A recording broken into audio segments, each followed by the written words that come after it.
After midnight, she becomes a genius gremlin. Please welcome the very funny Gina Stitzer.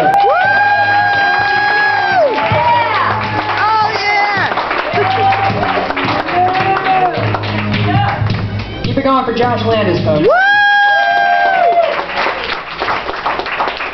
A little bit about myself. I am 36 years old, and the biggest accomplishment in my life is standing on a stage of a back of a bowling alley telling jokes.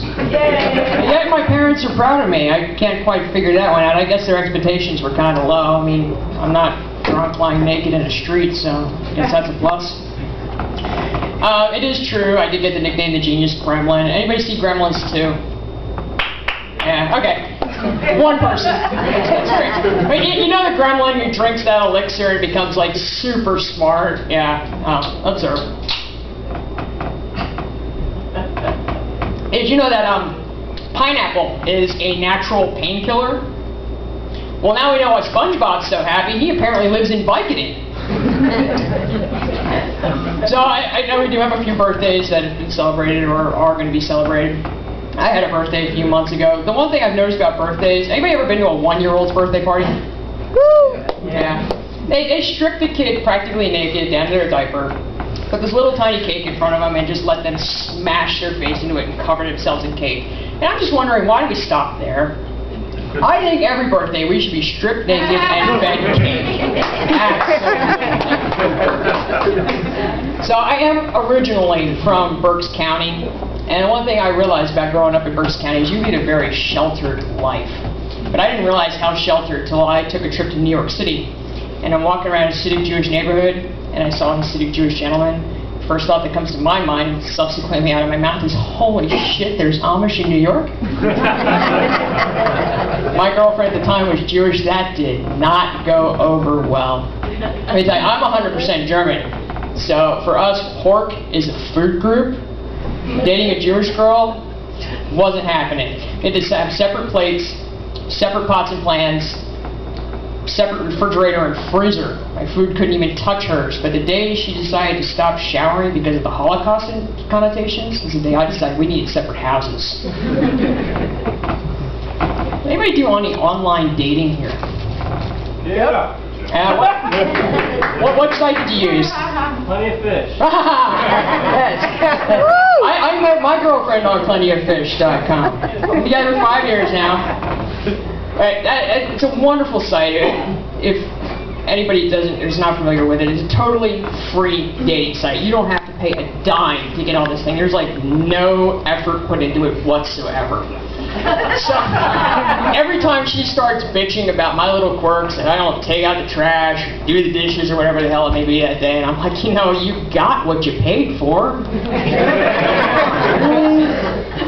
She paid me back though, big time. She was posting songs online today. She was on Facebook and posting little clips from YouTube.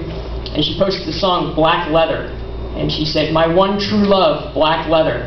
I'm like, well, that's just fucking awesome. I apparently come in second to dead cowhide. Hope it's at least a close second. So I guess we can all pretty much agree that nightmares can be pretty damn scary, but sometimes reality is even worse.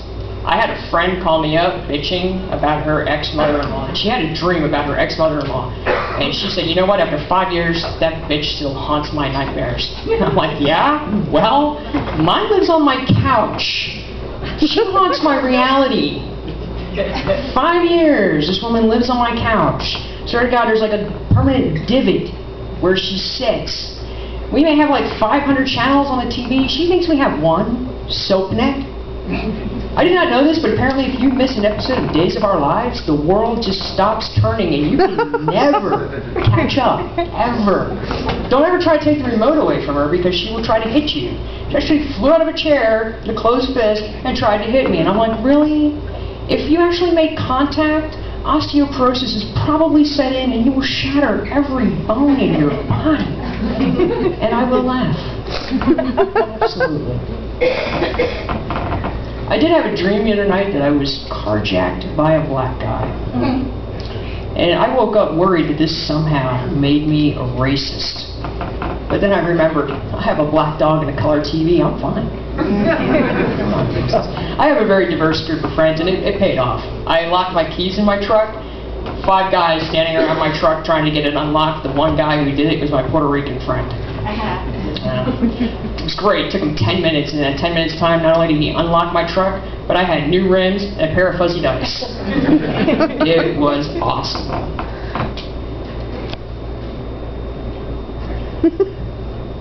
Hey, did you know that the manuscript for Twilight was rejected 14 times before it was actually published? And I say the reason why Twilight is so successful among teens is because they can relate to it. I totally remember sparkling vampires when I was in high school, except I believe we called them the drama club. Anybody here go to the gym? Gym rats here? One. Everybody else is just out of shape.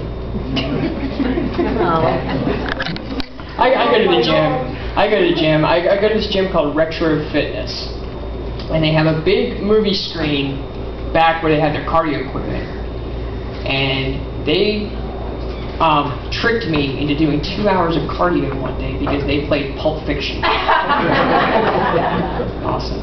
Speaking of Pulp Fiction, I just found out recently that in Pulp Fiction, the word fuck was used 257 times in that movie.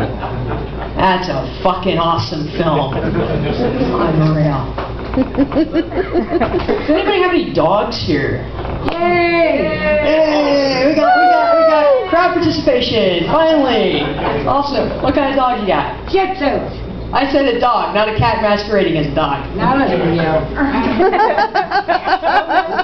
Anybody else got a real dog? Boxer. There we go. Yeah. Real dog. Real dog. Now listen. Simple. Alright, fight later. I have 2 dogs. One of them's been giving me a lot of problems lately. She chases the Jewish kids around the neighborhood. I think she's taking being a German Shepherd a little too seriously. So anybody got stopped by a cop recently? Or ever, for that matter? Yeah. Oh, we got answers now. Yeah. I got stopped by a cop. And I have found out that there are a few things you never ever want to say to a cop. For instance, you know what, officer? I'm too drunk to get out. Why don't you get in? No, officer, I was not texting. That would be illegal. I was updating my Facebook status. It's not the same. Gee, officer, I don't know why you smell pot. I finished that joint 5 miles back. No, I didn't do that. So the economy's pretty bad lately. It's pretty bad. I drink a lot of beer because I'm doing my part. Because there are thousands of employees in breweries who need their jobs. I can get a new liver on the black market anytime I want. I have come up with a backup plan though. I'm running slogans for companies. I came up with a new condom ad. If you're not 100% satisfied with our product, Happy Father's Day. Motel 6, we'll leave the light on for you because bed bugs attack in the dark. We need helping Americans learn the metric system 1/8 at a time. I'm going to leave you folks with this one. If you take anything away from my set, just realize that it is possible to be an asshole and a good person at the same time. I steal candy from babies because candy is bad for babies and they can choke on it. So therefore I'm an asshole for stealing the candy. But I'm a good person because I may have saved that baby's life. Here I have a lesson. You can find me on Facebook at Genius Gremlin Comedy or find me on Twitter at Genius Gremlin. Thank you very much. Enjoy the rest of the show.